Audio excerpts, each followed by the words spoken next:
Hey guys! So I am super excited for today's video. I'm going to be talking about Paul, who is one of my favorite characters. I am calling this Paul, Is It? Which is a little bitty reference to the TV show Friends in the first episode. But if you don't get it, that's fine. It's a pretty obscure reference, but that's whatever. So the way that this actually came about, me wanting to do this video, was I was in my preaching class that I take here at Bethel, and every week we get to do this kind of activation thing where they give us this activity where we get to pick a topic out of a hat, and whatever the topic says, we have a minute to prepare, and then for 2 minutes we have to speak on that and somehow how it relates to the Lord. So like the first week, I pulled out the word skateboard, and so I had to tell a story or sermon type thing of skateboarding relating to Jesus. So really fun kind of activities, but a couple weeks ago, we did this activity where they told us to pick a character from the Bible and talk about what we can learn from them. And so the character I picked actually wasn't Paul, but it was Barnabas and Ananias, who are two very big characters in Paul's story. And so they're kind of who I wanted to talk about today. And so, one of the things that came to mind when I was thinking about Paul is that a few years ago, I was at one of the events that my church put on called Encounter. If you're watching this, a lot of you probably know what that is. And the speaker was Nathan Teeters, who also a lot of you probably know who that is if you're watching this. And Nathan was telling this story about a student who had come up to him and said that he wished that the Lord had saved Paul for today. And Nathan's answer was great. He said, why would the Lord save Paul for today when he put you in today? He put you in today to have that same impact as Paul had back then. And I thought, wow, that's a great answer. But in the back of my head, this question came up that has been with me for the last few years. And that question was, if there was a Paul alive today, would I even recognize him? Would I even recognize the works that he was doing? Or would we write him off and call him a false prophet because that's just not how the Lord works today, which I don't believe. I do believe that the Lord works in the same ways that he used Paul. But would we recognize him? Would we even know that he was here? Or would we say, well, that's just a false prophet? Well, he's being fake. That's not actually real. None of those stories are actually true. And so I began to wonder over the last 3 years of, would I recognize somebody who the Lord was using that profoundly if he was here today?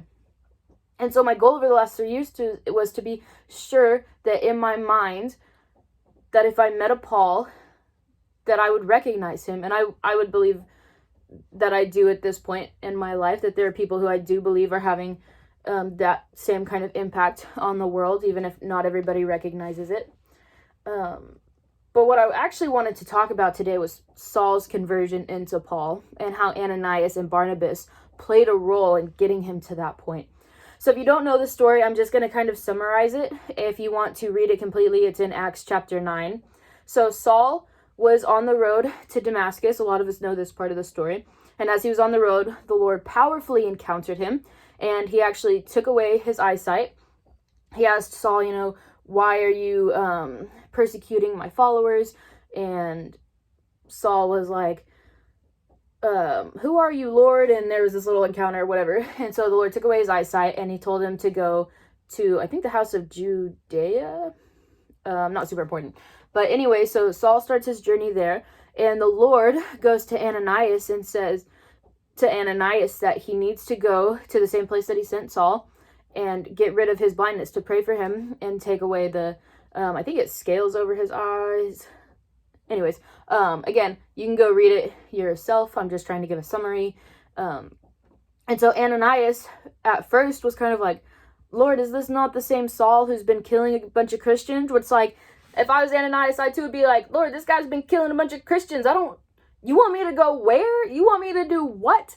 Like, no, thank you. Send somebody else. I don't know. But the Lord is like, tells Ananias that Paul is his chosen instrument to bring the word to the Gentiles. And so Ananias goes and he prays for Paul. His eyes get uncovered, and so he goes on. And so at first he goes and he spends some days with disciples in Damascus, and then he goes to Jerusalem to spend some time with the disciples. And when he's there, the disciples won't let him in. Now, there's probably scholars who know this. I don't know that these are the disciples that were with Jesus, because he was also just with disciples in Damascus. And so I think it's just followers. And so it could be the people who were like in the 72 or whatever. I'm sure somebody with a lot more biblical theological knowledge knows that. But the point is that they're followers of Christ, and he goes to try and be with them and learn from them, and they say no. They're like, we don't want to, again, because they're probably like, Lord, this guy's been killing a bunch of Christians. I don't want him to come into my home. Like, that's crazy. I understand. There's no judgment there. But anyway, so one of the disciples named Barnabas took him in and kind of got to know him a little more, and eventually got the rest of the disciples to accept him. And so Barnabas went to the other disciples and was like, hey, no, I believe Paul. I believe that he's been transformed. We need to let him in. And so what I wanted to talk about today is the impact that Ananias and Barnabas actually had on Paul's story. In case you're confused and don't know the story well, his name was Saul. He changed it to Paul because Saul was the one kind of affiliated with all of the killings. And so he changed his name to Paul. And so what I wanted to get at is that in order for Paul to become the amazing disciple and person of God that he did, Ananias and Barnabas had to play their part. You can look at this and think, well, Paul is obviously the most important character in this, but the thing is that without Ananias and Barnabas' obedience to the Lord, I don't believe that Paul's story would have looked the same. I think sometimes we can get in this mindset that says, well, if it's the Lord's plan, then it's going to come to pass no matter what. And I do believe that that's true. I believe that the Lord has the ability to do that. But I think that sometimes we use that as an excuse to not actually do what the Lord is telling us to.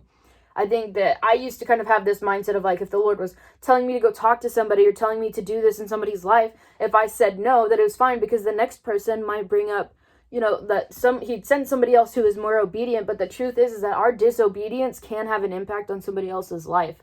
And so I believe in the same way that Ananias and Barnabas' obedience impacted Paul's life. And so I think that they are just as important in this story as Paul, because they're the ones who said, all right, Lord, I believe so much in your transformative power that I'm going to go and put my life potentially at risk. They didn't know for sure. Paul could have all of a sudden been like, psych, I'm going to kill you.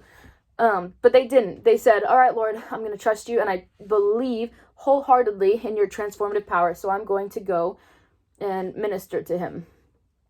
And so what I began to wonder is, do I have the same mindset as Ananias and Barnabas? Because the thing is that they put their lives on the line, but they also had to get rid of completely Paul's reputation in their head.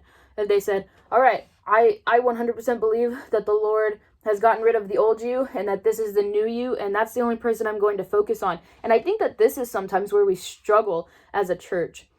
I think that we are very, very good at this whenever the story is kind of already done. So for example, I think that we are great at, celebrating when we meet somebody who's like, yeah, I came out of drug addiction, and here's all these things that I overcame, and the Lord stepped in and saved me. I think we are very good at that, and that's great, because we should stay good at believing that. I think that sometimes where we struggle actually is when we're watching it happen in our lives with somebody that we know, and probably more of somebody that we don't really like. And so what I mean by that is, so say for instance in youth group or in your small groups or whatever, if there's a person who, goes out and parties every weekend and does drugs and sleeps around and does all of the things, that you're not doing, that sometimes when we see the Lord begin to transform in their life, I think that sometimes we doubt that. I don't really know why, but sometimes we doubt that that's actually the Lord. If we say, I've heard these, and I have probably said these myself, of saying, well, they're just doing it for attention. They don't actually know the Lord. They haven't actually really had that powerful of an encounter. And first of all, the fact that that's a culture is insane, because that shouldn't be where our mindsets are at, because if it is fake, that's really not our place to judge. I remember last year when Kanye West dropped his Christian album, there were so many people that were coming at Kanye and being like, you don't really know the Lord, you're doing this for attention, you're doing this whatever. And I was like, can we not celebrate how big of a win this is for the kingdom? Of Kanye went from saying, that he was a god, to saying Jesus is king. And so many people just skipped over that because they were like, no, didn't you see what he's done in his past? Haven't you seen? No, he didn't transform. That's not the Lord. And I'm like, did we stop believing in the transformative power of God? Did we stop believing that he has the same power that he used to transform Paul? Because sometimes I think we forget that Saul was a mass murderer, and the Lord transformed him into somebody who wrote 13 books of the New Testament. I think we have lost sight that we want to see those transformations. We want to bring heaven to earth. We want to see the Kanyes and the celebrities and the people who seem past saving brought in to the kingdom. And so as I was going through this story, I was just like, man, do I in my life empower people in the way that Ananias and Barnabas did? Because I know that I would definitely say in the past that there would have been times that if somebody who wasn't my favorite person started to kind of come more to the Lord or do more things, than in my head, I honestly was like, well, they're just doing that for attention. They're not really encountering the Lord. They just want people to look at them as a good leader or whatever. And that is 100% not my place to judge. It's not anybody's place to judge. But instead to believe that the Lord transforms today the same way that he transformed Paul. To believe that Kanye could have been transformed. Those were some of my least favorite conversations to have with people when they were like talking about Kanye. That's not my type of music, so I don't really listen to it. But some of his songs, the lyrics are profound and biblical, of like stuff that I would say Christians who've grown up in the church may not even recognize the profoundness of some of the things that he said. I choose to believe that Kanye was saved. Yeah, sure, he's probably still got plenty of issues just like the rest of us. But I want to be that person who believes wholeheartedly in the transformative power of God, that it empowers people. It doesn't cause them to digress. Because honestly, if I was somebody who was coming from this very sinful past and was in the midst of changing and trying to become a better person, trying to become a Christian, and all of the Christians around me were like, no, that's not really the Lord, I don't know that I would want to continue that path. And I think that as Christians, we have got to step up. As people of God, we have got to step up and begin empowering people in this same way that Ananias and Barnabas did.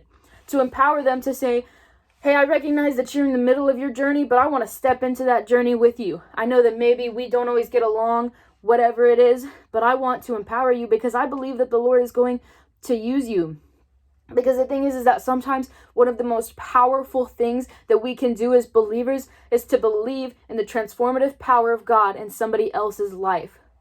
The most powerful thing we can do is to empower somebody who might end up being a Paul. Again, we're not all called to be Pauls. That's just life. Ananias and Barnabas are just as powerful as Paul in this story. Yes, we see a lot more of Paul, but I truly believe that Ananias and Barnabas went on to probably leave really fantastic lives and really great lives for the Lord. And without them, Paul wouldn't have grown into the person that he was. And so thank the Lord that they were both as obedient as they were. But I think sometimes we just look over the obedience of people who actually empowered some of the major players in the Bible. And so my challenge to you, my question to you is, do we have the mindset that says, I believe wholeheartedly in the transformative power of God? That if somebody from my school who is a known partier comes in one day and all of a sudden is talking about the Lord, I'm not going to say, oh, well, they're just doing that for attention. But I'm going to say, heck yes, Jesus, I'm so glad that we got that win. I am so glad. I think that we've failed at celebrating when somebody new comes into the kingdom, especially when it's somebody that we don't necessarily like. Because I think sometimes we can almost get a little bit jealous of somebody whenever we see that maybe they got elevated before we did, that maybe they got a bigger platform before we did, even though we have been doing all the right things for our entire lives. I know that that's sometimes the case for me, is that that's where I start to notice jealous feelings coming up, is when I'm like, Lord, I've been your faithful servant my entire life. Obviously bumps, and I'm not trying to be like, I've been perfect my whole life. But like, I've served the Lord my whole life. I moved across the country to attend a ministry school. And so sometimes, it's hard to be like, well, why did this person who went from partying automatically gets this stage? And I think that's sometimes where we start to have judgment. That's sometimes where the jealousy begins to come in. And so I want to encourage you to look in your heart and say, Jesus, is there a place in my heart where I become jealous rather than celebratory of somebody else's success in the kingdom. Because the thing is that competition has no place in the kingdom. Comparing ourselves to others has no place in the kingdom. And I think that that is one of the reasons that sometimes we hit a wall in growth or in whatever, but that's a totally different sermon, so I'm going to not go into that. But what I want to leave you with and what I want to encourage you with is, are we empowering people in the same way that Ananias and Barnabas empowered Paul? Are we believing in that transformation? Are we saying, hey, this is kind of crazy for me and maybe even dangerous, but I believe that the Lord has transformed you, so I'm going to step alongside you and I'm going to empower you. Barnabas was one of the only disciples who said, I believe you. And because of that, Paul got to come in and learn with the disciples of Jerusalem. If Barnabas had stayed with the other disciples and been like, no, I'm too scared. Your past is just too big. I'm sorry. Then who knows what would have happened to Paul. But it was because of their obedience, because of their faithfulness, and because of their belief in the transformative power of God that Paul became the person to write 13 books of the New Testament, that he came to minister to the Gentiles. And so what I want to encourage you is to look into your life and ask the Lord, is there somebody who is in the middle of a transformation who I need to empower? Is there somebody who's in the middle of it that I have actually been judgmental of instead of being empowering? And so I just want to encourage you with that.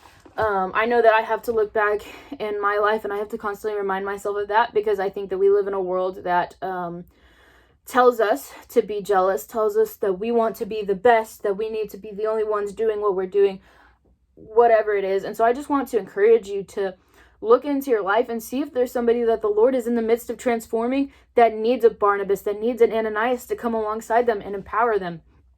Because honestly, I really believe that some of the greatest things that we can do with our lives is believe in the transformative power of God on somebody else's life.